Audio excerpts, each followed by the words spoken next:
شهیدانو کور دا د باتورانو کور دا د باتورانو کور دا د باتورانو کور دا د باتورانو کور ساتوي پسرو وینو دا د شهیدانو کور دا کور دا د باتورانو. Hello and good evening. Today is Wednesday, August 20, 2025. I'm Suleiman Talash and you're watching English News Bulletin from RTA News. Let's dive into today's news updates from the country and beyond.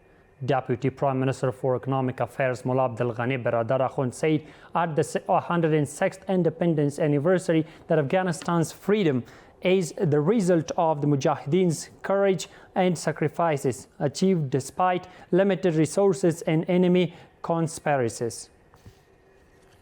On the other hand, the Minister of National Defense Maulavi Muhammad Yaqub Mujahid has called on neighboring and regional countries to revise their negative policies and seek their interest in a strong Afghanistan. He stressed that the Islamic Emirate aims to harm no country and will not join any alliance. Here is a detailed story.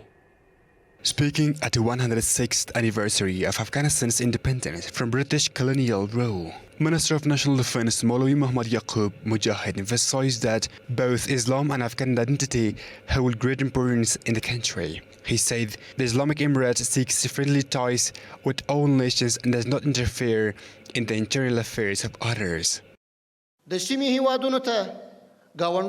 We send a clear message to regional, neighboring and major world powers. Anyone harboring ill intentions toward Afghanistan should abandon them. Afghanistan holds no bad will toward any country and seeks good relations with all the nations within the framework of the Islamic law. Maulavi Muhammad Yaqub Mujahid states that Afghanistan harbors no hostility toward any country, does not seek to weaken others, and expects the same in return. As long as they believe that a weak, collapsed and suffering Afghanistan serves their interests, they cannot build strong relations with the country. They must change their mindset and adjust their policies, seeking their interests in a strong and prosperous Afghanistan, not in a weak and failing one. During his speech, the Minister of National Defense affirmed that Afghanistan's territory will not be used against other countries, adding that the Islamic Emirate has no plans to join any alliance. Neither the Russians nor the Chinese should think that Afghanistan will act against us at America's behest, or that this land will be used against us or to our detriment. Likewise, neither the Russians nor the Americans should believe that negative views will be made of Afghan territory. Mr. Mujahid said that the Islamic Emirate will not allow Afghanistan to return to the darkness of the past, stressing its full commitment to safeguarding the country's independence and current achievements. We have trained a still developing force that is loyal to the country, committed to Islam and religion, and free from the foreign ideologies. It's not under anyone's occupation, neither materially, financially, nor intellectually. Defense Minister Maulavi Muhammad Yaqub Mujahid urged Afghans to stand united in protecting their nation's independence and not fall victim to the malicious schemes of the country's enemies. Meanwhile, Foreign Minister Maulavi Amir Khan Muttaqi warned that Afghanistan has a strong system and any country will ill intentions will face consequences. Meanwhile, Intelligence Chief Mullah Abdul Haq Wasiq affirmed their commitment to protecting the Islamic system and preventing interference in the country's internal affairs. The Minister of Refugees and Repatriations, Maulavi Abdul Kabir, met with Paktika Governor Mullah Abdul Khaliq Abed to discuss the situation of returnees in the province. The governor shared his observations, demands and suggestions with the minister, while the minister assured that the government will issue directives to relevant authorities to address the returnees' challenges.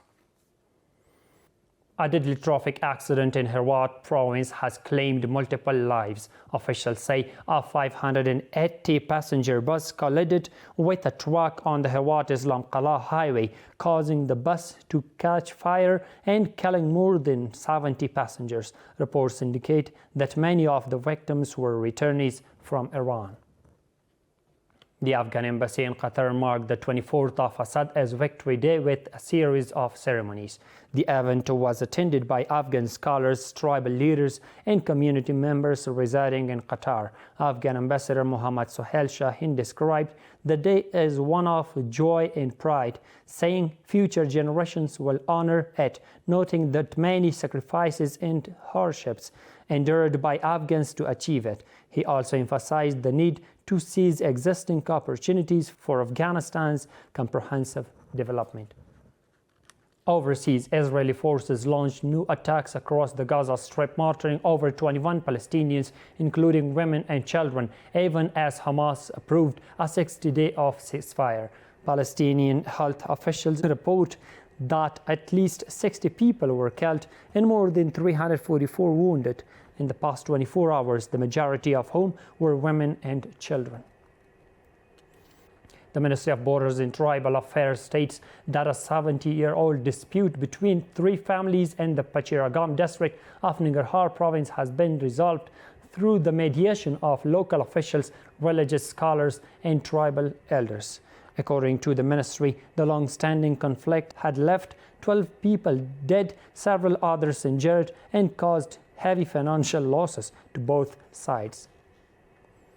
At the same time, a water supply network in Chaparhar district of Nangarhar province worth over 3.1 million Afghanis has been completed and inaugurated by the Provincial Rural Rehabilitation and Development Department. Officials say the project created jobs for dozens of people and now provides safe drinking water to more than 200 families in the district.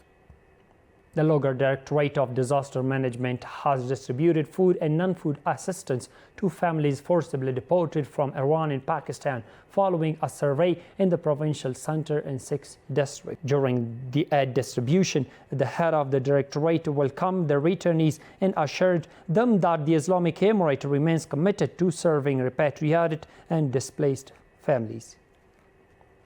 And the final one reached that a solar power water supply network worth over 5 million Afghanis has been launched in Seflazi, the village of Maruf Khail district of Kandahar province. The project includes a deep well, an elevated tank, 2,955 meters of piping, 12 solar panels, and 38 water taps. That's all for tonight. Stay tuned to the latest news updates from RTA News. Thank you for watching. Have a good night. ساتوی پسرو وینو دا د شهیدانو